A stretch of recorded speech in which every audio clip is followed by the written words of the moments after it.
All right, South Africa's President Cyril Ramaphosa has joined other regional leaders in congratulating Emmerson Mnangagwa on his re-election as the president of Zimbabwe. On Monday, amidst rumors that the election was rigged, Tanzania's President Samia, Suluhu, Hassan, and our Namibian counterpart, Hage Geingob, sent messages. Ramaphosa, in his message, says he was aware of the problems associated with the elections and hoped that all the parties in Zimbabwe would find a solution. Webster Zambara from the Institute of Justice and Reconciliation was part of the observer team at the recently held elections in Zimbabwe.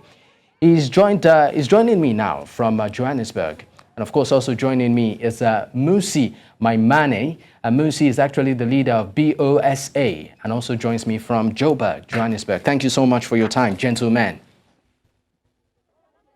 Greetings and thank you for having me. All right, so let me start with you, Webster. Now, the SADC Observer Mission has raised questions around the elections, saying that they were not free and fair.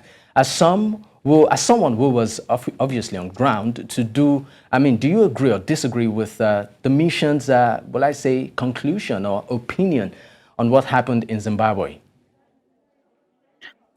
Thank you. I would say the SADC Electoral Observer Mission is actually spot on in its preliminary statement that the events prior and on the day of elections, they do not meet the standard of the Zimbabwean constitution itself and the Electoral Act, as well as the standard of the SADC guidelines on democracy and elections. Particularly if one would look at the events in Harare, in which at 10 a.m., only 23% of polling stations in Harare had opened. And Harare happens to be not only the biggest political province with almost 1 million voters, but it is also the stronghold of the opposition. Now, when one compares this with rural provinces like Masvingo in the outlying areas, having a 100% starting pace, meaning it had all the ballot papers, is that coincidental or no? And one also looks at the situation in which the opposition rallies were banned, we had an opposition supporter being killed, and we did not see the opposition getting enough airspace on the state media. All these combined to a situation in which it would make sense to conclude that the election itself did not meet the required standards. All right. However, we would applaud that members of the opposition and members of the ruling party came in their numbers in anticipation to vote. And about 2/3 of Zimbabweans who are registered to vote managed to vote in a relatively calm and peaceful way compared to previous elections that have been held in Zimbabwe. All right, Webster, I'll come back to you. Let me go to Musi right now. Musi, you've been vocal on several issues in Zimbabwe, and I've been calling for the South African government to stand with Zimbabweans. Now, looking at how they flock to South Africa, your recent thoughts, or your thoughts on the recent elections and how this will affect South Africa is what we would like to know. No, there are no two ways about it. The elections in Zimbabwe were a sham. They have been.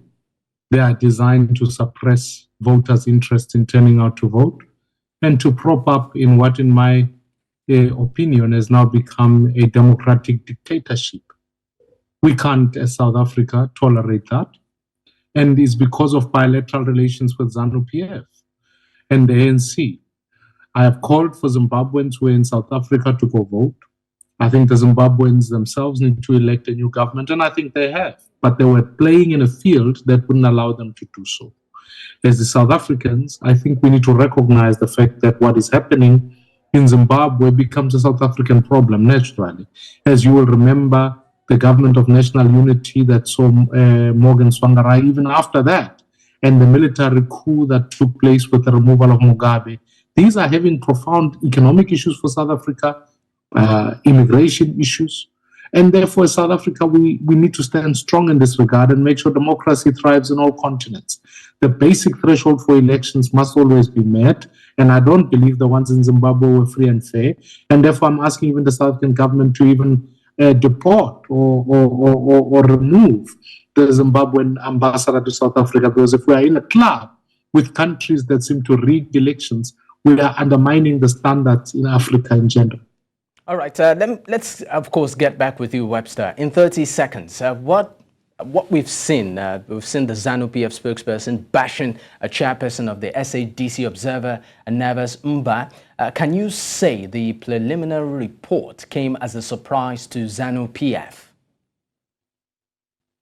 I think it came as a surprise in the way that they are not used to being told that they are wrong. In fact, they are used to a SADC and AU observer mission that sees no evil, hears no evil, and speaks no evil. So now this time around, they had some, the head of the mission was point blank in that he outlined where the voting system was wrong, where the Electoral Commission missed it.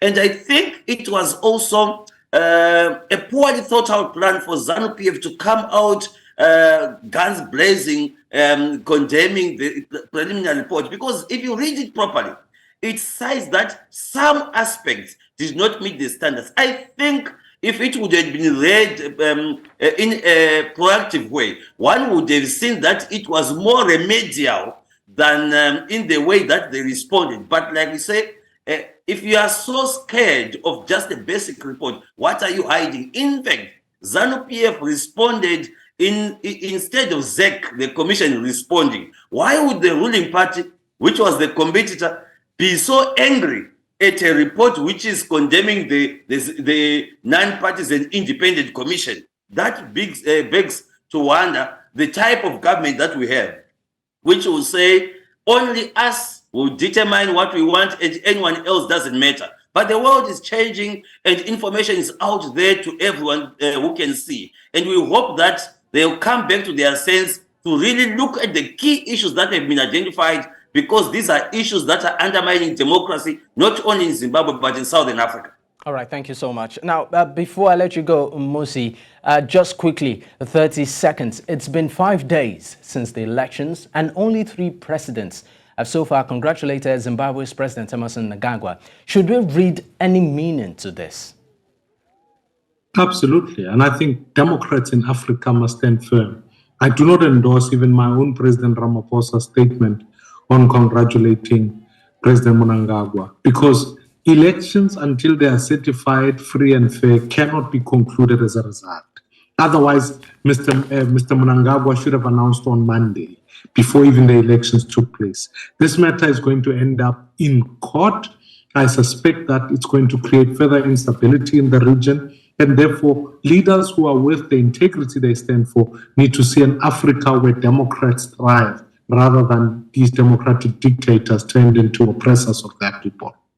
All right, thank you so much for your time, gentlemen.